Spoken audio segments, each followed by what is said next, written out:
Урматтуу төраға, урматтуу эл өкүлдөрү, биз атарытып, кечирип койгула милдет эмес сакалды сүдүрөп, облустардан чогулдук. Үчөө кирбей калды, үчөөбүз кирдик. 6 облустан келип, бүгүнкү күнү Кыргыз мамлекетиндеги орчундуу 10 жыл, 15 жылдан кийин биздин карапайым элге келе турган бир апаатты алдын алып айтыш үчүн келдик. Урматтуу депутаттар, силер эл арасынан чыгып келип, элдин муңун, арманын уга турган болуп отурасыңар. Урматтуу төрага, бүгүн биз азыркы мына МЧСтин докладын угуп алып, эч кандай бир мындай бир тескери сөз айтпайбыз деп келдик эле, бирок аргасыздан айтышка туура болуп атат. Чыркыраган чындыкты айтыш керек болуп атат. Урматтуу депутаттар, себеби бул жерде только цифра. Алар кайдан алынды? Эгер ушунун бардыгын доказать этиш керек болсо, бизге комиссия түзүп кошуп бергиле, Кыргызстан боюнча кыдырып биз доказать этебиз. Жашылдар мурасынын аткарылышы, президенттин оңго барып сайрашы, Европадагы койгон жаратылыш боюнча маселелери, мунун бардыгы келип туруп, ушу жашылдар мурасы менен мамлекеттик Токойдун иши менен бул жаратылыштын башаты Токой. Урматтуу депутаттар, 6% Токой деп туруп эле бир кичинекей Токойду эл жок, анан тиги бу деп туруп МЧС же осы айыл чарбага кошуп койгону, урматтуу депутаттар, угуп койгула. Мен чыркыраган элдин арасынан келип туруп айтып атамын. 6% Токой эмес, Токой деген терминология бул бүткүл дүйнөлүк тил менен айтканда асказоолор, токойлор, тиги мөңгүлөр, жаратылыштагы өсүп аткан өсүмдүктөр, жаныбарлар, ошонун ичинде өсүп турган токойлор, бул бүткүл дүйнөлүк терминологияда Токой деп аталат. Ал эми бүгүнкү күнү Кыргыз мамлекетиндеги Токой фонддун территориясында 700 миңге жакын эл жашап атат. 1,4 миллион эл ошол Токой фонддун тегерегине жакын жерде окат кылып атат, урматтуу депутаттар. Бүгүнкү күнү мына биздин 10 жылдан берки, же 20 жыл деп айтсак болот, бир дагы гектар жер, же болбосо Токой фонддун территориялары перевод болбостон Токой ревизиясында 90-жылкы ревизия бойдон калып келип атат, урматтуулар.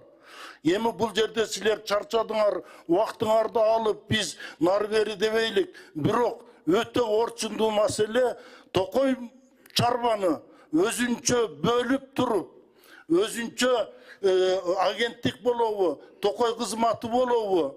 Мана бир адамдын кызыкчылыгы менен неметеги экологияга охотаны кошуп салды, геодезияны кошуп салды, мана экотех инспекцияны кошуп салды.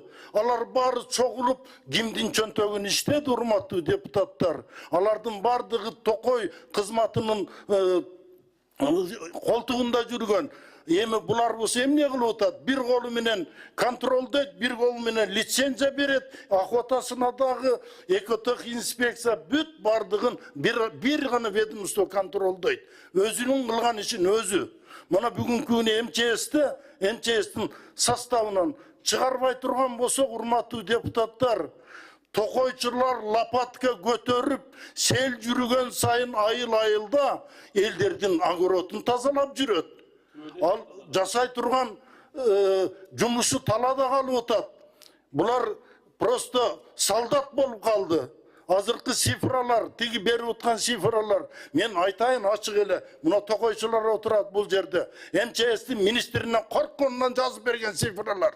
Так цифра эмес. Эч кандай ошончо гектар көчөттөр эгилсе дагы призываемыз жок. Урматтуу төрага, урматтуу депутаттар, кечирип койгула, мунун бардыгын биз силерге жеткизбесек, президентке жеткирбей турган болсок, келечекте 10 жылдан кийин катастрофа, жайыттардын талкаланганы, айланайындар, токтом чыгарып бериптир токойчуларга. Maldın başına tegi жайтақы алғыла деп. Ал малдың başına жайтақы алғанда миңдеген малдар, миллиондеген қойлар Өзбек мамлекетінен Қырғызстан өткізіп қойған, алар Өзбекстандан өтпейді. Ушылар жайытқа шығып, башына ақша төлеп атат. Бұл бір. Екіншіден, урматтуу депутаттар, арендаға жер беріліп отат, тоқой беріліп отат деп азыр эле оратор айтып кетти. Урматтуулар, 10% арендаға берилди жердин. Жаңақтар, мистелер, райдожерлер 10% ғана документально оформить етілген. 90% голословный беріп қойшаттағы ақшасын келишим түзілбесе, урматтуу депутаттар, кантип чогултуп алат, каяка киргизет.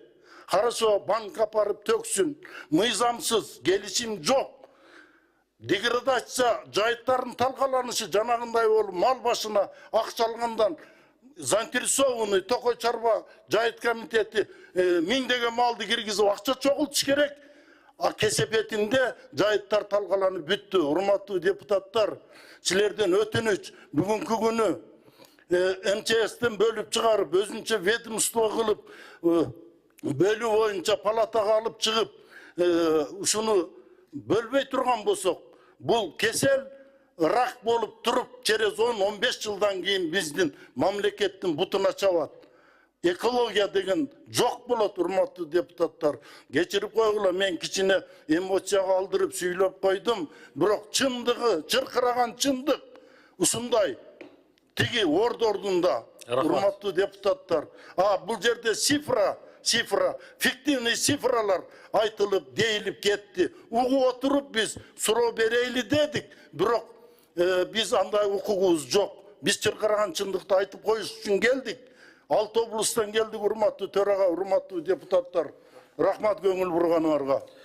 Рахмат, Максытайлова. Ошон үчүн мына депутаттар бардыгыбыз ошол сиздердин үнүңүздөрдү угайлы деп атайын чогулуп отурабыз. Тиешелүү Токой кызматынын жетекчилери, өзгөчө кырдаалдар министринин жетекчилери келип отурат.